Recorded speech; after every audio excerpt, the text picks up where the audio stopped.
5, 4, 3, 2, 1, 0. All engine running. Liftoff. We have a liftoff.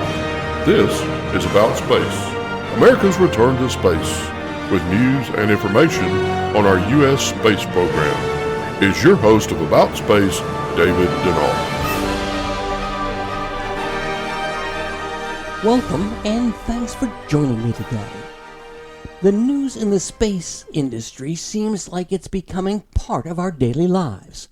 In just the past few weeks, U.S. astronaut Frank Rubio broke the American record for the number of days in space and has just returned to Earth.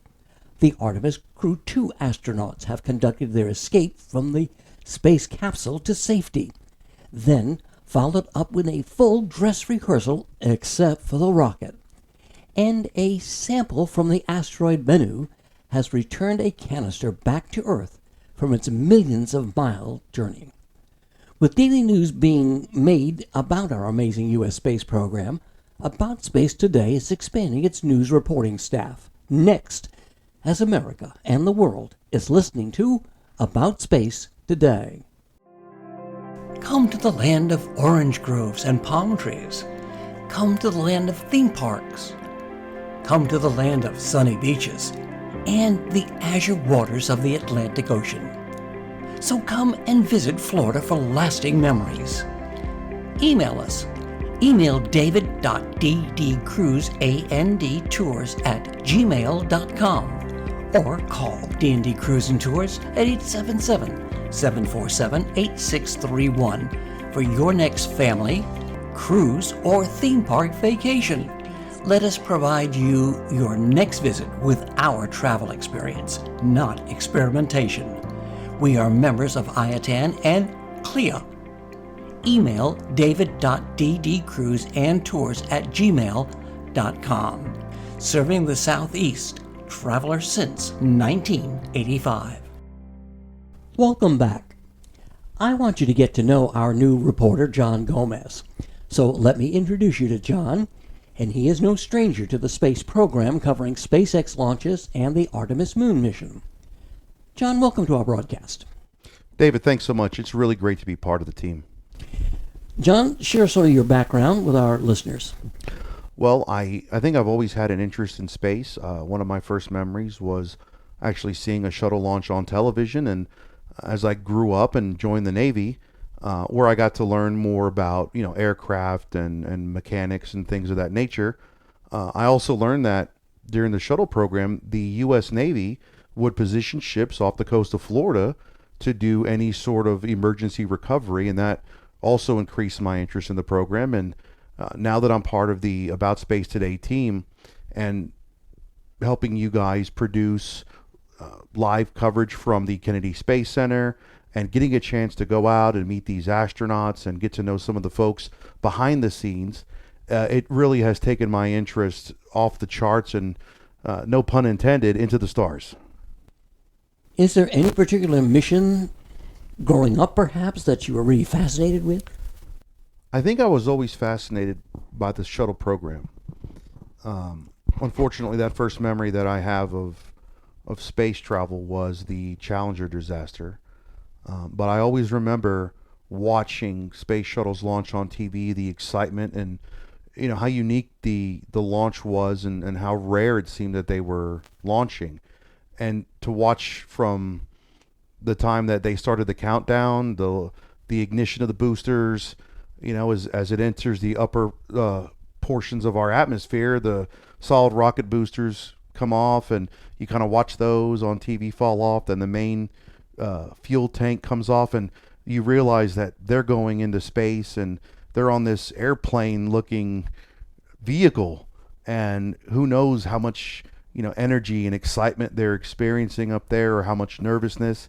And I look back to my childhood and I think about the feelings, and there's a fascination behind it. It's almost like a fantasy that I think everybody would love to experience at least at some point in their lives. And we're fortunate that we are working in an industry or around an industry that little by little, more and more people are getting a chance to sort of live that dream.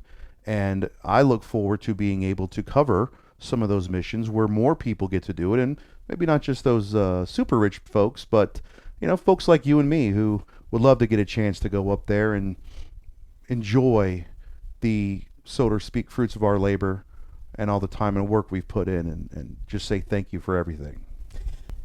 So, John, your enthusiasm, would you like to go into space? I think like is a strong word. I would love to.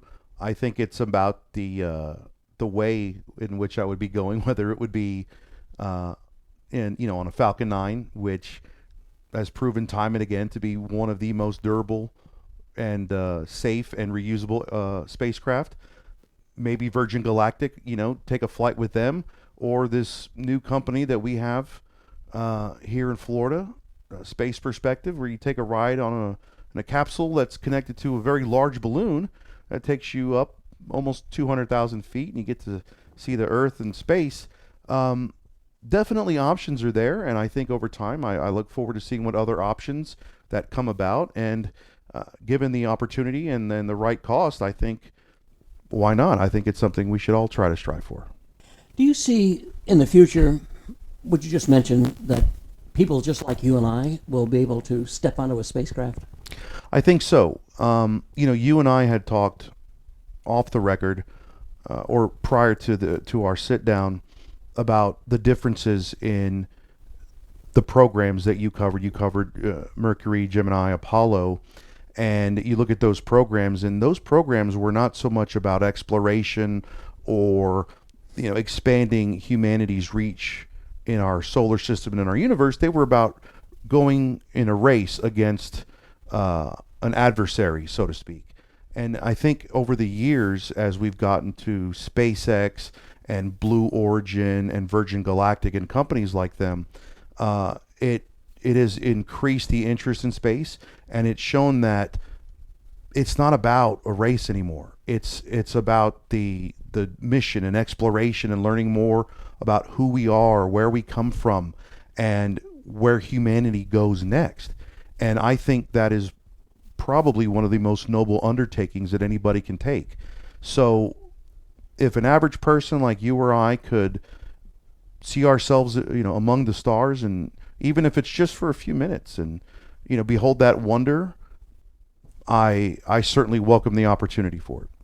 John, thanks for sharing with us today, and you will be reporting on current events on America's return to space on Tuesdays, and I'll have special report coverage, and I'll continue to report at Anchor About Space Today's live coverage from the Kennedy Space Center, along with Don Meyer, our Space Coast news editor. And John, welcome to the family. Thanks again, David. I'm so happy to be here. And check out our Facebook page, aboutspace.today, for launches and landings. And invite your family and friends to listen weekly. And join Don Meyer, Space Coast news editor, this Friday for America in Space.